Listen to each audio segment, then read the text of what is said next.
Dieu m'a pardonné.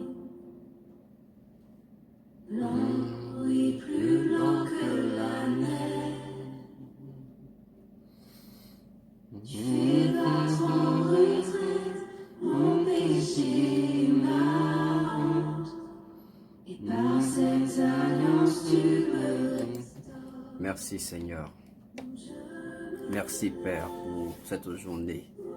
Merci pour cette opportunité. Merci pour ce temps de partage. Seigneur, le sujet est tellement sensible que je te prie, Père, de continuer de m'assister, Seigneur.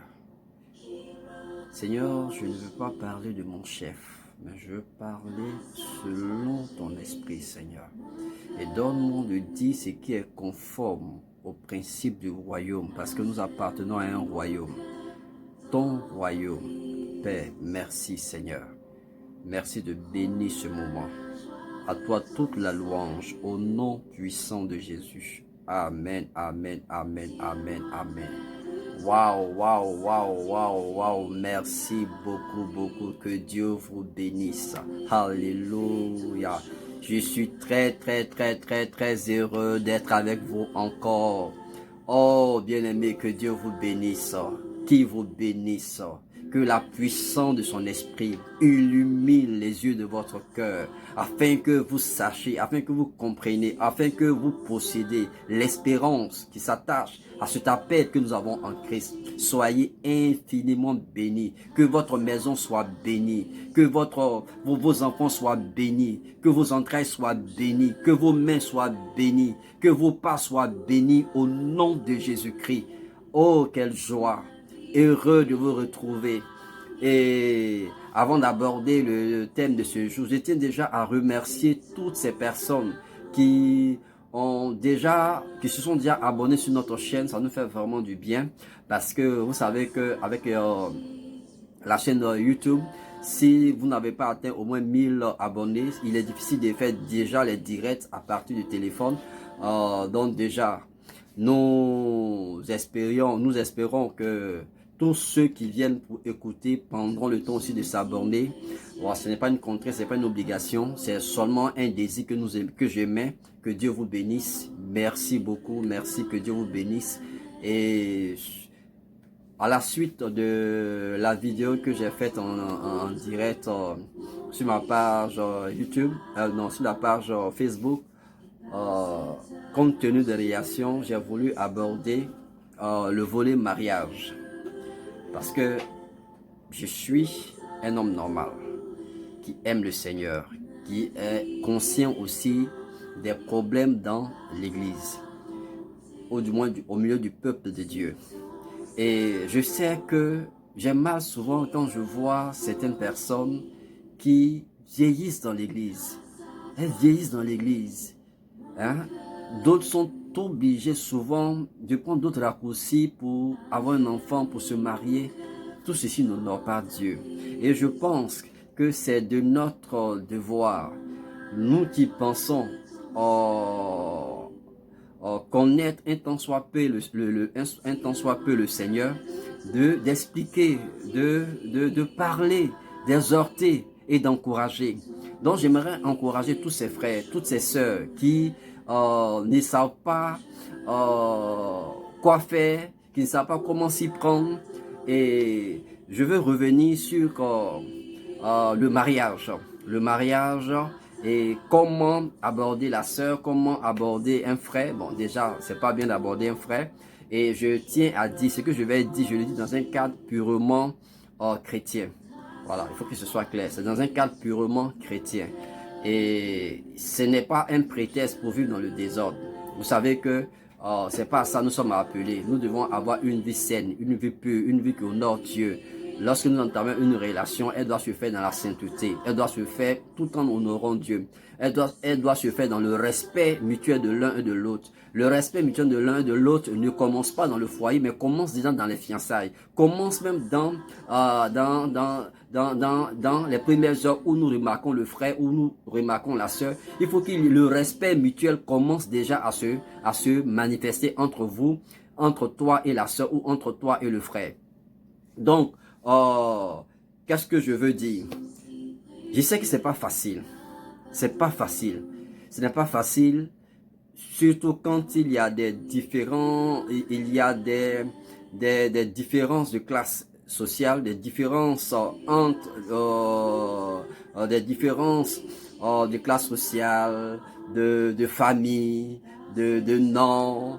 Hein, aujourd'hui, il y a des noms par rapport à ton standard, tu ne peux pas approcher. Mais comme je l'ai dit dans cette vidéo où je parle de tout dépend de la méthode d'approche, je vous assure, hein, n'importe qui peut marier, n'importe quelle femme peut marier n'importe quel homme. Et n'importe quel homme peut marier n'importe quelle femme. Tout dépend de comment tu t'y prends. Le tout, c'est vrai qu'au préalable, il faut que Dieu t'aide. Je ne pense pas qu'il y ait des frères destinés pour une sœur. On peut en trouver peut-être, mais c'est un cas sur 1 million ou 2 millions. Parce que ni une sœur qui est destinée pour le frère. Oui, moi je suis destiné pour telle personne. Bon, je ne pense pas que les choses fonctionnent comme cela en Christ. Ce que la Bible dit, que nous sommes libres de nous marier à qui nous voulons, pourvu que ce soit dans le Seigneur. Tu es libre de te marier à qui tu veux. Tu es libre d'épouser qui tu veux. Tu es libre d'épouser qui tu veux, pourvu que ce soit dans le Seigneur. Donc, ce que je veux aujourd'hui apporter, c'est que il n'est pas facile souvent pour nous les frères qui faisons souvent le premier pas vers la sœur. Ce n'est pas souvent facile. Parce qu'une fois qu'il y a des sentiments, souvent on perd nos repères, on ne sait pas comment faire. Et j'aimerais apporter un tant soit peu quelques éléments pour aider nos frères ou nos sœurs. Hein? Parce que il se peut que ce soit à toi que Dieu a parlé. S'il te plaît, même si tu t'as dit que c'est le frère, il ne faut jamais aller dire au frère que Dieu m'a convaincu que tu es mon mari. Ça, il faut éviter ça. Il faut éviter. Mais ce qui est souhaitable de faire, on va y arriver. Mais déjà, c'est la grande question de savoir quand on parle de mariage, à quel moment parle-t-on de mariage? Donc, ma première question, c'est quand. La seconde, c'est pourquoi. Et la dernière, c'est comment. Ça marche? Ok. Donc, le quand je parle de quand est-ce que je peux parler de mariage? Déjà, quand nous lisons le premier mariage qu'il y a eu dans la Bible, et là, nous sommes au début de la création de l'humanité, où Dieu a tout créé, tout ça. Déjà dans Genèse 2, 18, vous voyez que Dieu dit, il n'est pas bon que l'homme soit seul, puisque la femme n'était pas encore créée. Dieu n'avait pas encore créé la femme. C'est pas qu'il n'allait pas créer la femme, mais Dieu n'avait pas encore créé la femme. Il avait déjà créé l'homme. Mais il dit qu'il n'est pas bon que l'homme soit seul. Amen. Donc, le Dieu auquel nous appartenons, il sait qu'il n'est pas bon que tu restes comme cela. Oh ma soeur, il n'est pas bon. Il n'est pas bon que tu restes comme cela. En fait, c'est parce que je dis même que les traducteurs ou notre Père, il est souvent courtois, c'est ça. Sinon, il aurait pu dire, c'est mauvais d'être seul. À un certain âge, c'est mauvais d'être seul. C'est parce que quand Dieu dit, il n'est pas bon que l'homme soit seul, c'est-à-dire, il y a des choses qu'il maîtrise que tout le monde ne maîtrisons pas. Et demandez à ceux qui sont mariés autour de vous, vous verrez, il n'est pas bon. C'est bon, autrement dit, c'est bon de ne pas être seul, d'être marié. Le mariage est une excellente chose, est une bonne chose dans la vie d'un homme. Le mariage est une bonne chose. Mais malheureusement, quand le mariage est mal, c'est-à-dire quand on se marie mal, finalement, ça nous dégoûte. Le frère nous dégoûte, la soeur nous dégoûte. Au lieu que ce soit une arme de paix, c'est un champ de bataille où aujourd'hui on verra qui aura raison. Non, c'est pas ça. C'est pas l'idée. Ce n'est pas ce pourquoi Dieu a institué le mariage. Le mariage, c'est une arme de paix. C'est un lieu où l'amour s'exprime, où l'amour se voit, où l'amour parle, où l'amour se révèle. Le mariage, c'est le champ où l'amour, nous voyons l'aspect de l'amour, nous voyons l'éclat de l'amour, nous voyons la grandeur de l'amour. Je ne parlerai pas l'amour maintenant. Mais je veux parler du mariage. Mais bien avant le mariage, il y a ce que j'appelle les fiançailles ou le repérage. Donc quand je parle de quand, c'est que déjà, il faut qu'il y ait une maturité. Je m'exprime. Le mariage, ce n'est pas fait pour les enfants. Quand? Voilà, pour mon camp, le mariage, ce n'est pas fait pour les enfants. Le mariage, c'est fait pour les hommes matures, pour des femmes matures. Ou, quand je dis mature, ça dit à partir de 18 ans, de 20 ans, tu peux te marier. Parce que tu peux avoir la tête sur les épaules plus que quelqu'un qui a 30 ans, alors que toi, tu as 18 ans, tu as déjà une bonne lecture de la vie, tu sais déjà te prendre en charge, alors que quelqu'un qui a 40 ans, il est encore enfant, tu vois même sa manière de réfléchir, tu te demandes si vraiment qu'est-ce que la personne a raté. Voilà, donc le mariage, c'est pas une question d'âge. Bien vrai que la loi autorise le mariage à partir d'un certain âge, mais le mariage est une question de maturité. Ça, c'est de 1. Et de 2, le mariage aussi est une question de responsabilité. Et ça, je m'adresse aux frères. C'est vrai que nous appartenons aujourd'hui à une génération où, quand je veux me marier, il faut que ma femme travaille. Alors si j'apporte, si je contribue aux charges de la maison à 60%, elle doit contribuer à 40%, ou si je contribue à 70%, elle doit contribuer à 30%, etc., etc. Mais dans tous les cas, le mariage, c'est pour des hommes responsables. C'est pour des hommes responsables. Donc, quand il faut avoir le sens de la responsabilité, tu ne peux pas, c'est-à-dire, tu ne peux pas être chez ton papa, tu dors chez ton papa, voilà, ce sont tes parents qui vont faire le marché, toi tu viens à midi, tu t'assois, tu manges, et puis voilà, tu veux te marier. Je pense, le conseil déjà que je peux donner à tous mes jeunes frères qui veulent se marier, si vous êtes encore chez vos parents, cherchez à prendre votre maison. Cherchez à prendre votre maison. Montrez-vous, c'est-à-dire il faut vous convaincre à vous-même que vous avez déjà la capacité de vous prendre en charge. Parce que quand une femme va venir, ensuite des enfants viendront. Il faut déjà avoir l'exercice de vous prendre en charge. Je dis souvent même l'exercice de se prendre en charge, de savoir répartir ses revenus. Voilà, lorsque mon argent rentre, je paie mon loyer. Quand je paie mon loyer, mes approvisionnements, mon épargne du mois, etc., etc.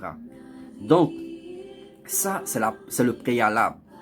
Vous voyez, quand on veut manger un repas, il y a ce qu'on appelle les entrées, c'est le préalable, avant de toucher le plat principal. Donc, moi, je vous donne déjà les entrées.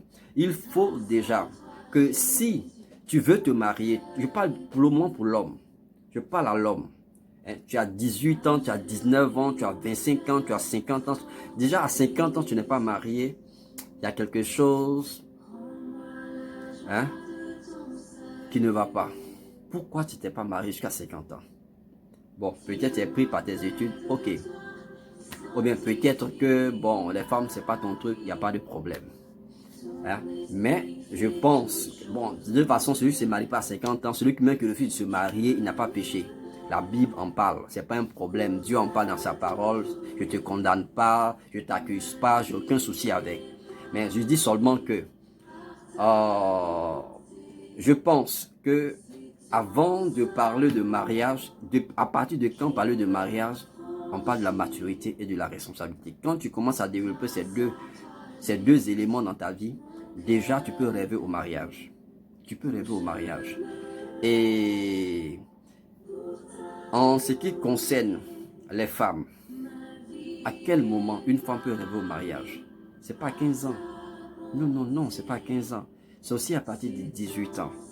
Ça, c'est un. Il faut que tu aies une certaine maturité, que tu ne sois pas enfant. Le mariage, ce n'est pas pour les enfants, c'est pour des personnes matures, c'est pour des personnes responsables. Donc, il faut que toi aussi, la femme, aujourd'hui, c'est vrai, avec toutes les séries télévisées, les novellas, tout ça, il y a un certain nombre de sentiments précoces qui naissent dans le cœur de nos jeunes gens, de nos jeunes filles, de nos jeunes enfants. Et à cause de cela, à 12 ans, à 13 ans, on rêve mariage, on rêve sexe. Si bien qu'il y a tellement de dégâts et beaucoup détruisent leur vie avant même qu'elles atteignent la maturité d'expérimenter la grâce et la gloire de Dieu. Donc, ce que je veux dire, pour les sœurs, je viens de dire pour les hommes, pour les sœurs, il vous faut aussi la maturité, le sens de la responsabilité. Déjà, une femme, tu es femme, tu es à la maison, tu habites chez tes parents, peu importe ton niveau social, c'est anormal que tu ne saches pas préparer. Peut-être que tu dis, tu as tous les moyens, demain tu seras... Vous ne savez pas que l'homme est souvent émerveillé, est souvent à l'aise, est souvent heureux de savoir que sa femme lui prépare des repas de temps en temps. Même si vous avez les moyens, des gens qui vont préparer à la maison, tout ça, mais il est aussi beau. Quand tu te dis aujourd'hui, tu dis non, pour quitter la cuisine, je vais prendre soin de mon mari, je vais faire son repas. Toi-même, tu seras heureuse, ça va te faire du bien. Je parle aux femmes, toi-même, ça va te faire du bien. Et il faut que vous appreniez à préparer. Et aujourd'hui, avec les réseaux sociaux, on peut apprendre toutes sortes de plats chez soi à la maison. En partant sur YouTube, vous pouvez apprendre toutes sortes de plats, des différentes ethnies, vous pouvez apprendre toutes sortes de repas. Donc, vous n'avez pas d'excuses, les femmes. Ensuite, une femme doit aussi avoir le sens de la responsabilité aussi. Quand je parle de responsabilité, vous voyez, parce que quand le camp là, c'est-à-dire les signes qui montrent que tu es prête, c'est-à-dire c'est plutôt, vous voyez, l'amour n'est pas un sentiment. Ça aussi c'est l'erreur. Ce sentiment, en réalité ce sont des désirs, on a envie de l'autre, tout ça. C'est pas ça l'amour. Mais l'amour, c'est quand on est prêt à se donner, à se sacrifier pour l'autre. C'est ce qui rend le couple, le mariage vraiment beau et intéressant. Quand je me soucie, je vais au travail, je vais travailler, je pense à ce que ma femme soit dans les meilleures conditions, vraiment que la vie lui soit facile. Je veux prendre soin d'elle, je veux pouvoir être à ses petits soins. Et ça, c'est ça l'amour. C'est ça l'amour. L'amour, ce n'est pas ce sentiment, ce désir, mais l'amour, c'est vouloir plaire à l'autre, c'est vouloir lui faire plaisir. Et quand on voit le rayonnement de sa joie, il y a une joie qui remplit aussi notre cœur. Il y a une paix qui remplit notre cœur. C'est-à-dire, on tourne ainsi notre raison d'être à ses côtés. Voilà, c'est ça. Mais on parlera de l'amour plus tard. Pour le moment, comment? Quand? Quand? Pourquoi et comment? Donc, pour le moment, je suis dans le quand. Donc, ceci dit, si au niveau de la femme et l'homme, c'est-à-dire on est en âge de se marier, maintenant pourquoi je me marie? Pourquoi je me marie? Pourquoi je me marie? Pourquoi je veux qu'un homme m'épouse? Pourquoi je veux qu'un frère s'intéresse à moi dans l'église? Pourquoi je veux que dans le corps de Christ, un frère puisse s'intéresser à moi? Pourquoi je veux qu'une femme puisse m'accepter? Pourquoi? Vous voyez, la Bible dit dans Galates 5, 22, à partir du verset 22, je crois bien, que Marie, aimez votre femme, comme Christ a aimé l'Église. Vous voyez, cela signifie quoi? Quand tu vas te marier, ta femme là, tu dois l'aimer. Pas parce qu'elle est soumise, mais parce que tu dois obéir. Et c'est ça. C'est-à-dire qu'il faut montrer que tu es prêt à obéir à la parole de Dieu. Donc, tu as un besoin, mais il faut montrer que tu es prêt à obéir à la parole de Dieu. Donc, le pourquoi ici, pourquoi je veux me marier, déjà, je suis prêt à obéir à la parole de Dieu. Je veux me marier parce que je suis prêt à obéir à la parole de Dieu. Je suis prêt à aimer un homme. Je veux me marier, je suis une femme. Je suis prêt à me soumettre à un homme. Ça veut dire à le respecter. Je suis prêt à respecter un homme. Je suis prêt à aider. Parce que la Bible dit, je lui ferai une aide semblable. une aide semblable. Et vous verrez Adam qui dit, cette fois-ci, au verset 23, je crois bien, il dit de Genèse chapitre 2, il dit, cette fois-ci, voici os de mes os, chair de ma chair. Quelqu'un qui dit cette fois-ci, ça dit il a longtemps cherché. Quand on dit cette fois-ci, c'est une expression qui marque, qui montre qu'on a longtemps cherché. Non, cette fois-ci, c'est la bonne. Cette fois-ci, quand le mot cette fois-ci est là, cette fois-ci, ça dit Adam a cherché. Il regarde, il dit non, là c'est un lion, là non c'est une lionne, là c'est une panthère. Et il a tout éliminé. Et quand il a vu, vous voyez, ce n'est pas parce que Ève est sortie de sa côte qu'il a reconnu cette fois-ci. Non, ce n'est pas à cause de ça. Mais c'est parce que Adam a atteint une certaine maturité, il a su discerner. Il dit cette fois-ci, il pouvait remarquer la différence, il pouvait remarquer la particularité de cette femme qui était devant lui. Il pouvait remarquer sa beauté vraiment unique. Il dit non, c'est la bonne. Donc, ce que je veux dire, le pourquoi, c'est qu'il y a un besoin. Tu as un besoin. Si tu n'as pas besoin de te marier, tu n'as pas besoin de femme, c'est pas la peine de fatiguer enfant des gens. C'est pas la peine de fatiguer. C'est pas la peine de fatiguer. Donc,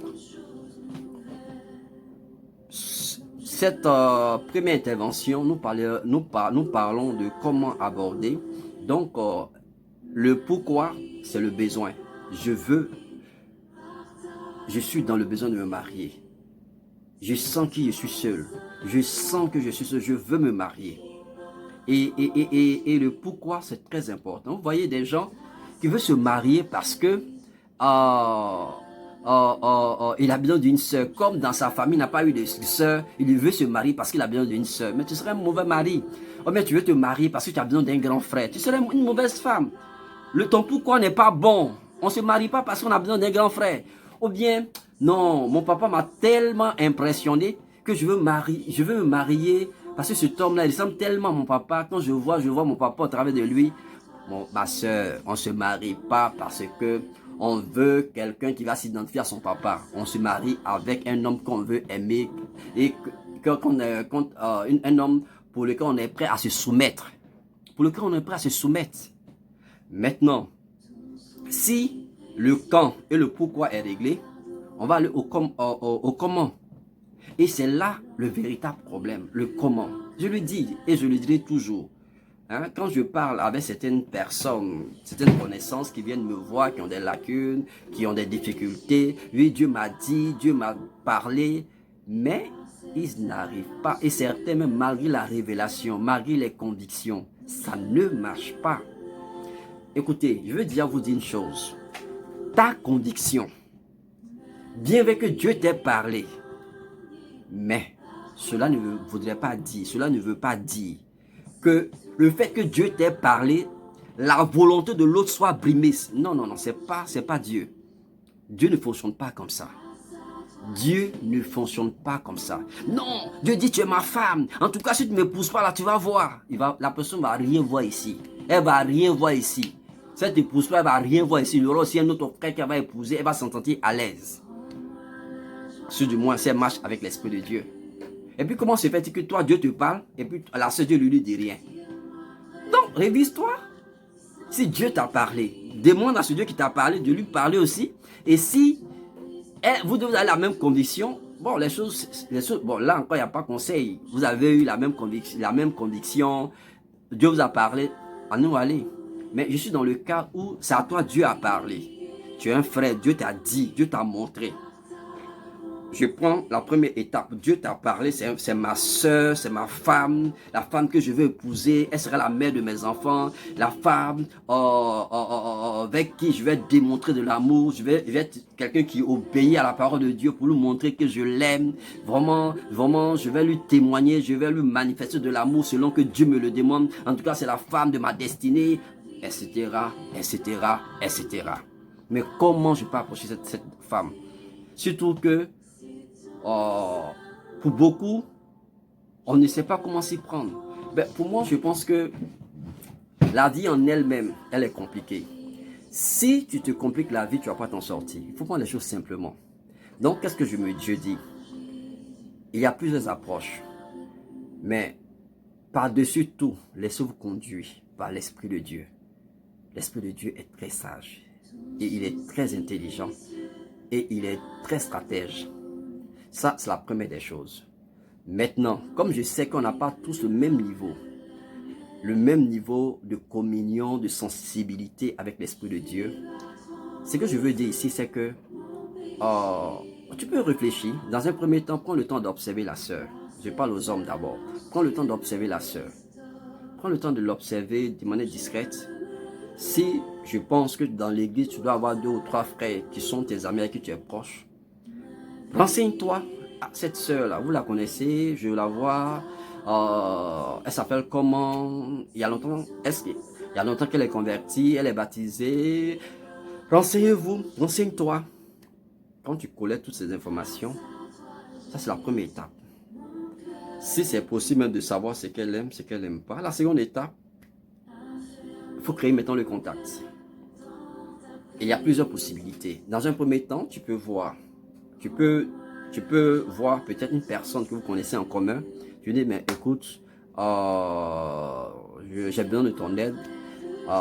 J'aimerais vraiment me rapprocher de telle sœur parce qu'elle me plaît. Je sens que vraiment, Dieu me convient qu'elle sera ma femme.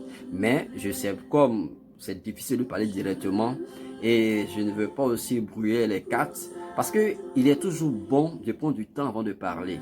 C'est-à-dire quand on parle, je ne sais pas,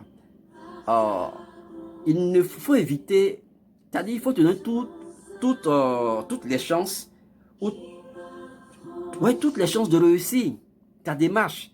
Hein? On ne dit pas, bon, je vais comme cela, sans réfléchir, bon, c'est, je t'aime. Attends, tu n'as jamais vu Denis, ou bien tu as vu comme un bon frère, tu viens de lui dire, va dire, écoute, mon frère, on s'apprécie bien. Non.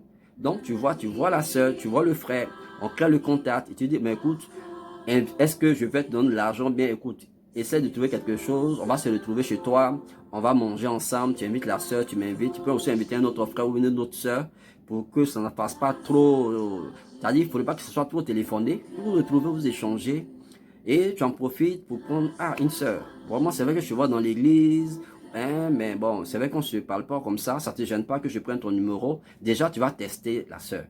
Elle peut dire, voici mon numéro. Normalement, si c'est quelqu'un de bien, elle va te donner son numéro. Si c'est une femme vraiment un peu compliquée, pas bien convertie, un peu trop dure sur les nerfs, elle dit, mais pourquoi tu veux mon numéro? À toi maintenant de entrer en scène. Non, mais tu es ma soeur et moi, je suis ton frère. Ça te coûte quoi de me donner ton numéro? Faut bien qu'on s'inquiète pour nos soeurs, on prend de la nouvelle de temps en temps. Tu t'arrêtes là. Et tu rentres, vous rentrez en contact, tu l'appelles, bonjour, comment tu vas, ta journée, ça s'est bien passé. Ça peut te prendre une semaine, 1 mois, 2 mois, 3 mois. Vous vous retrouvez, une soeur, pardon, j'ai un tel sujet, est-ce que tu veux m'accompagner dans la prière? On peut se retrouver à l'église pour prier, ainsi de suite. Et après, tu peux l'inviter à manger. Inviter à manger, vous causez, pour savoir un peu quelles sont ses ambitions dans la vie. Voilà, parce que toi, tu es là, tu veux être un bon professeur. Elle, ses ambitions, c'est de voyager, c'est de faire ceci, c'est de faire cela. Déjà, quand tu parles avec elle, tu peux savoir vraiment si le terrain est miné ou pas. Voilà, donc, voici parmi 1000 approches, ça c'est l'une des approches. Voilà, tu peux voir ça et puis aussi, tu peux aussi faire attention. Si tu sais que quand tu prends le temps d'observer, tu sais que tous les dimanches, par exemple, quand elle vient, elle aime aller regarder la table où se trouvent les livres, les CD, tout ça. Donc tu attends. Un dimanche, elle arrive sur cette table-là, tu viens à côté, tu fais aussi, tu regardes, et puis au moment où elle va acheter, tu dis, bon, écoute, une soeur, ça y est à mon compte, il faut prendre, rien que pour créer le contact. Normalement, c'est quelqu'un de bien, elle te dit, merci frère. Je dis, merci soeur. Déjà, ça va commencer comme ça. Et tous les dimanches, déjà, peut-être elle ne te remarquait pas avant, mais le fait que tu lui aies dit, bon, tu prends le CD, c'est à mon compte, tous les dimanches, quand elle verra son bienfaiteur, elle te dit, mon frère, bonjour. Bien-aimé soeur, bonjour. Et ça va continuer comme ça. Et tu vas créer le contact un peu. Éviter d'arriver un coup. Oui, ma soeur, j'ai prié. Le Seigneur m'a dit que tu es ma femme. Attendez. Si le Seigneur te l'a dit, On ne vient pas dire à la sœur, quand le Seigneur te dit que c'est ta femme, c'est pas pour que tu as dit à la sœur, le Seigneur m'a dit que c'est ma femme. Non, c'est pas pour aller lui dire. Quand c'est comme ça, tu la conditionnes. Tu la mélanges, elle est mélangée, elle a du mal, elle ne tout. Et quand c'est comme ça, elle va te fuir. Si le Seigneur te l'a dit, c'est pour toi. C'est à toi le Seigneur a parlé. Garde ta parole pour toi. Et puis, par rapport à ce que le Seigneur t'a dit, bats-toi pour la conquérir. J'espère qu'il me fait comprendre. Donc, je suis dans le comment. Maintenant, si c'est une sœur, vice-versa, c'est pareil. Hein? Demande à un frère, demande à une sœur qui connaît, et puis on va tout manger, et tu essaies de faire bonne impression, tu peux prendre son numéro, maintenant tu peux prendre son numéro, poser, tout ça, de temps en temps montrer que Vous voyez, nous les hommes, nous sommes sensibles quand on sent que quelqu'un prend soin, quelqu'un essaie de prendre soin de nous, ou bien la personne se préoccupe de toi, tu montres à la personne. C'est-à-dire, il y a une manière de montrer de manière subtile, pas montrer vraiment que tu es vraiment trop chaud, parce que, vous savez, quand quelque chose est trop facile, très souvent, le frère va fuir. Va te trouver trop facile, une sœur, non, lui ne veut pas pécher contre Dieu. Voilà. Et puis aussi, vous les sœurs, ne permettez pas à un frère, c'est-à-dire même si vous avez reçu l'approche, vous voyez de temps en temps, vous causez, tu lui rends visite, il rend visite, il faut empêcher que le frère te touche d'une certaine manière. Vous pouvez causer, même dans vos causeries, il faut recadrer les choses. Parce que si tu es légère, vraiment, ça te risque de péril. Un homme qui aime une femme et qui n'a pas encore eu la femme dans son lit, mais l'un des éléments qui fait qu'il est motivé de se marier, c'est à cause de ça. Mais si déjà vous n'êtes pas encore marié, tu t'offres à lui parce que soi-disant tu l'aimes, mais vous n'allez jamais vous marier. Vous n'allez jamais vous marier. Et puis aussi, ce n'est même pas bon, c'est pas bienséant dans l'église. Je pense qu'il faut se garder pur. Il faut se garder pur jusqu'au mariage. C'est toi-même que son or. Et puis, ton mari lui-même, là, tu mets en lui la confiance. Parce que si déjà dans les fiançailles, vous sortez, c'est-à-dire chacun, voilà, vous touchez comme si vous étiez marié. Quand vous serez marié, ça peut créer une crise de confiance entre vous. La chose n'était pas mariée, elle se comportait comme ça envers moi. Qu'est-ce qui prouve que maintenant, quand on est marié, là, elle ne fait pas encore ça dehors avec quelqu'un d'autre? Ou bien qu'est-ce qui prouve qu'il ne fait pas ça avec quelqu'un d'autre? Donc, pour éviter que Satan vienne s'infiltrer au milieu de vous, imposez-vous certains principes dans les fiançailles. Tu ne connais pas, tu as demandé. Voilà, je le dis vraiment, je le dis vraiment de tout mon cœur pour que, à ce niveau-là, vraiment que le Seigneur vous bénisse et que la grâce de Dieu vous accompagne. Je sais que ce n'est pas facile, mais ce n'est pas aussi impossible. Voilà, s'il y a des questions sur le sujet, posez-moi des questions parce que en fonction des questions, je pourrais vous donner un peu quelques orientations. Voilà, donc mes frères, mariez-vous massivement dans l'église. Et puis, après le mariage, aimez votre femme, dôletez-la, offrez à votre femme des cadeaux. Je disais à un frère une fois, il dit, écoute, toi me disais que c'est chaud sur toi. C'est chaud sur toi, tu es marié, c'est chaud sur toi. Quand tu as 100 000 pour ta femme là, tu ne donnes pas les 100 000 un coup. Tu lui donnes 25 000 francs cette semaine. 2 semaines après, une semaine après, tu nous donnes encore 25 000 francs. Cette irrégularité dit, mon mari me gâte. Mais tu lui donnes 100 000 francs aujourd'hui, tu attends 2 mois, 3 mois pour donner 100 000. Elle dit, attends, après les 100 000 francs que tu m'as donné depuis là. Donc, il y a toute cette stratégie aussi souvent dans le couple. Bon, là, on en parlera une prochaine fois, même dans les fiançailles.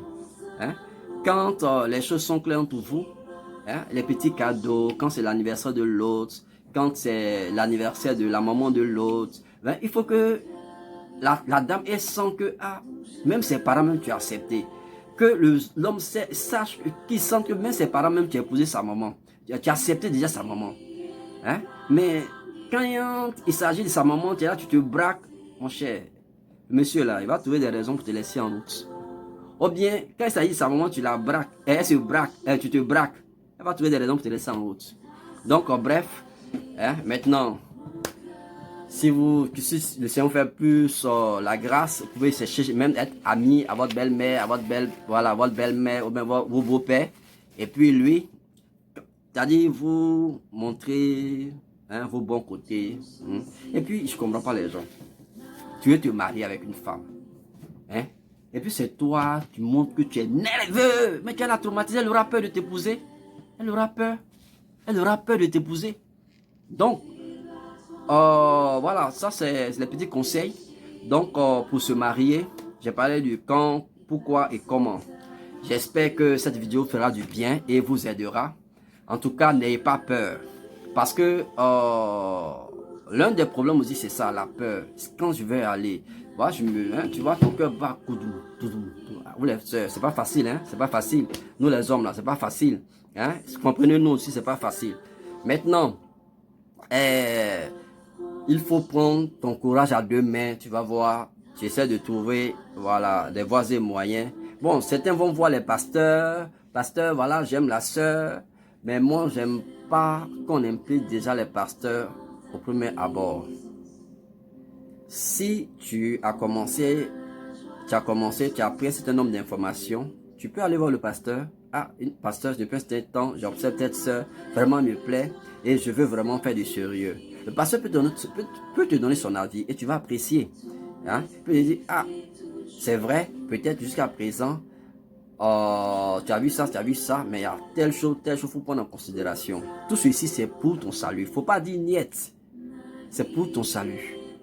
Voilà, donc tu peux prendre aussi en considération, regarder, est-ce que tu peux faire avec, ou bien est-ce que, à la vérité, avec toi, ces choses ne se manifestent pas, mais une chose est sûre. Tant que vous êtes dans les fiançailles, vous ne connaîtrez jamais totalement, même partiellement, votre fiancé ou la fiancée. Non, chacun cache son jeu. Je veux dire, ta vraie nature, là, tu ne vas pas la révéler. Hein? Voilà, donc que Dieu vous bénisse. Je pense que c'est mon devoir de parler de presque tous les sujets. Vraiment, j'espère que cela vous a fait du bien. Comme je l'ai dit, que Dieu vous bénisse et qu'il vous conduise véritablement vers cette sœur, cette sœur hein, qui fait frémir ton cœur, vers ce frère qui fait frémir ton cœur. Et puis aussi, il y a une chose que j'aimerais dire, peut-être quand je parlerai de la prière, je vais revenir là-dessus. Ces personnes qui prient Seigneur, mais t'as dit que mon amour rentre dans son cœur. Non, on ne prie pas comme ça. Hein? Voilà. Voilà. Parce que, il y a une chose, Dieu lui-même, il n'ébrime pas notre libre arbitre. Vous voyez, quand on annonce l'évangile, on vous propose, Dieu vous propose, il vous propose ce qu'il est capable, ce qu'il a déjà fait pour vous et ce qu'il est prêt à faire pour vous. Et vous avez le libre arbitre d'accepter. C'est-à-dire, vous avez la capacité d'accepter comme de ne pas accepter. Comprenez un peu, non? Donc, si Dieu lui-même pour notre salut, c'est-à-dire la chose la plus importante, hein, il ne nous l'impose pas. Il ne va pas nous imposer un homme ou une femme. Donc, arrêtez cette manière bizarre de prier contre les sœurs. Vous voyez que ça ne marche pas. Hein, ça ne marche pas. Hein? Voilà, on fait les actions prophétiques, tout ça, là, arrêtez tout ça là. Vous voyez que vos actions prophétiques, ça n'a rien donné. Je dis souvent, quand tu pries et que ça ne marche pas, c'est que tu pries de la mauvaise manière. Parce que Dieu, il exauce la prière. Il exauce la prière. Hein? Voilà. Maintenant aussi, tu peux être exaucé, mais pas par Dieu. Hein? Parce qu'il y a les gens qui invoquent d'autres esprits, vous voyez, non? Donc, bref, que le Seigneur vous bénisse. Voilà, faisons les choses dans les règles de l'art. Nous sommes les fils du royaume, les enfants de la lumière. Faisons les choses dans la lumière. Et la grâce de Dieu va descendre là-dessus. Et bon, les choses iront pour le mieux. De toute façon, les sœurs, elles veulent se marier. Les sœurs, elles veulent se marier. Les frères, les sœurs, les frères, elles veulent se marier. Donc, ce qu'il laisse à faire, voilà, facilitez-vous la vie, priez, que chacun prie pour lui-même. Seigneur, je t'apporte mon cœur. Permets que mon cœur soit docile, permets que mon esprit soit docile, que tout ce qui ne t'honore pas dans mon caractère, dans ma manière de parler, prie déjà pour toi. Hein? Laisse la sœur, le Seigneur, elle aussi va prier pour elle. Hein? Maintenant, quand vous allez vous retrouver, vous allez prier pour ce que chacun pense que qui pourrait déranger votre vie de couple. Voilà. Donc, j'espère que prochainement, je vais aborder un peu la vie du couple. Je vais aborder la vie du couple. Ça aussi, c'est un sérieux problème. On a tellement de divorces aujourd'hui. Hein? Voilà. On a tellement de divorces. Hein? Je vais aborder la vie du couple, donner quelques conseils aux mariés, quelques conseils à ceux qui traversent surtout des difficultés. Ceux, bon, pour lesquels la vie est heureuse, il n'y a aucun souci, gloire à Dieu, c'est tout ce qu'on souhaite. Maintenant, ceux qui connaissent quelques difficultés, il faudrait qu'aussi on puisse en parler. Bon, on se laisse conduire par Dieu. En fonction de ce que Dieu nous mettra à cœur, on en parlera. Soyez infiniment bénis. N'oubliez pas de liker la vidéo. N'oubliez pas de vous abonner sur notre chaîne YouTube. À très bientôt. Je vous aime. À très bientôt. Amen, amen, amen.